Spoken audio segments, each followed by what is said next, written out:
Strong earthquake may happen and can cause fatality and destruction to people and buildings. Mathematical modeling helps us to study the effects of different components and helps to make predictions behavior of earthquake. For the mechanism of earthquake-induced structural vibrations, we apply ordinary differential equation in mathematical modeling. Then, we find value of displacement of two-level floor from center of equilibrium of double-story bungalow and solve using Laplace transform. So, the objective of this research is to study the mechanism of structural vibration that can cause by earthquake. Next, to investigate a mathematical modeling to calculate vibration of building by applying ordinary differential equation. Lastly, to determine the general solution of displacement of the level of floor by using Laplace transform.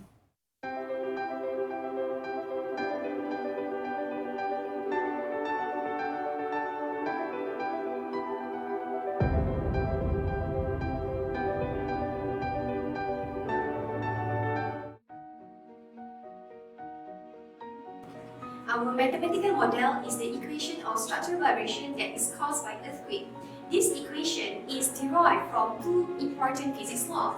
First is Hooke's law, second is Newton's second law of motion, since it is the impact of earthquake-induced vibration to the structured building.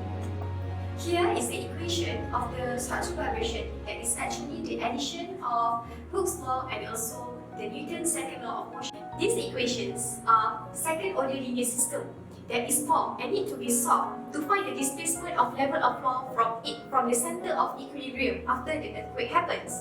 While in our project, we consider the double-story bungalow that has two levels of floor. Here is the parameter of the equation, where m is the mass of floor, k is the linear restoring force of the level of floor, x is the displacement of level of floor, m omega cos omega t is external force applied to the structure of building, where the value of omega, mass, restoring force, has been given. Initial condition as follows.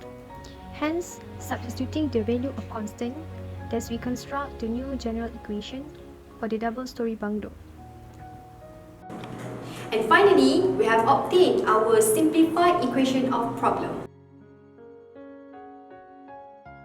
Now we will proceed with the manual solution of the equation.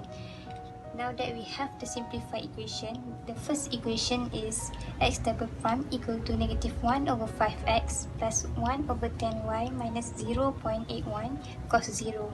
We know that cos 0 is equal to 1. So we rearrange the equation, make the x and y as the subject. We got x double prime plus negative 1 over 5x minus 1 over 10y is equal to negative 0.81. Similar to the second equation, we have y double prime equal to 1 over 10x minus 1 over 5x minus 6.9 cos 0.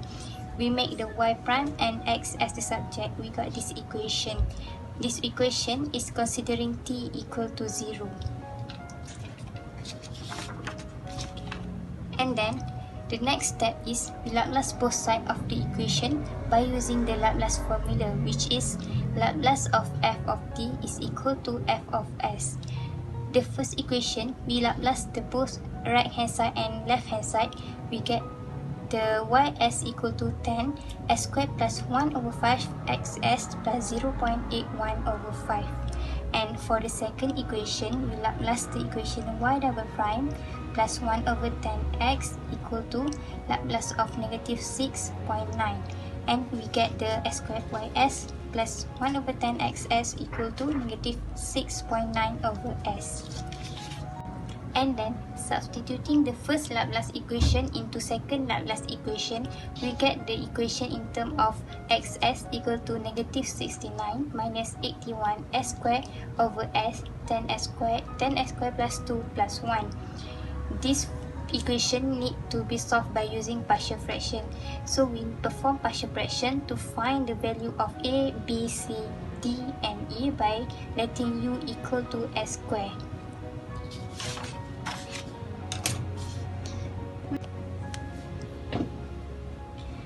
Substituting back u into s squared, we get the equation negative 69 minus 81s squared over s, then s squared plus 1.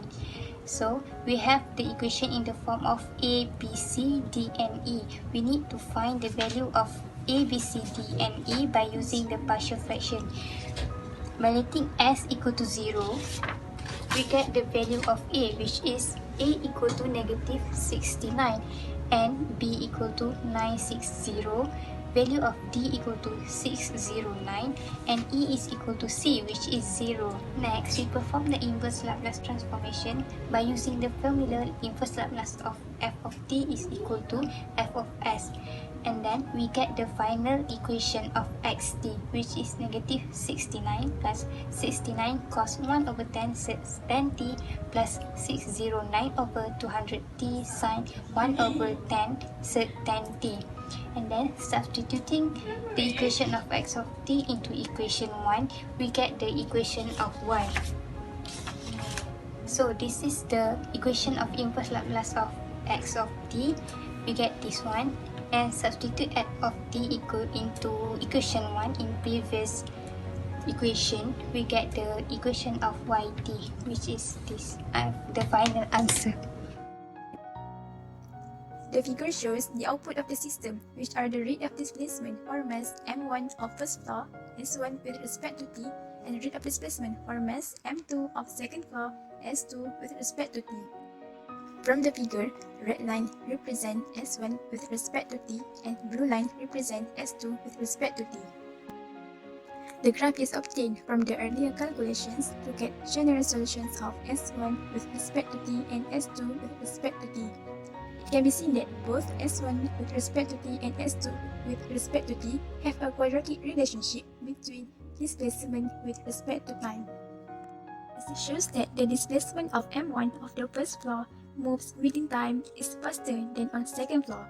This is because s1 with respect to t increases rapidly, while s2 with respect to t seems to not move at all at the early of the few seconds, then increasing slowly. As the first floor is nearer to the ground than the second floor, the first floor will receive the impact of the vibration followed by the second floor. Moreover, both of the lines shows there is no displacement of the first and second floor when time is 0. This means both floors are at rest when no vibrations of earthquake occurred. From the graph, we can conclude that the vibration happened earlier at the first floor than on the second floor. Both floors have slightly different displacement pattern, but both floors recorded increasing progress of displacement as time increases. As for recommendation, the damage from the earthquake can be reduced if the correct measures are taken into account.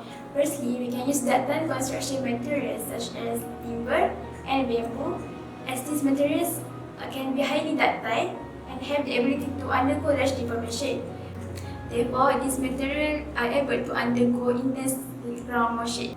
Secondly, robust architectural forms of building which have the characteristic of regular shape, uniform elevation, and symmetric in plan have greater resistance than irregular building.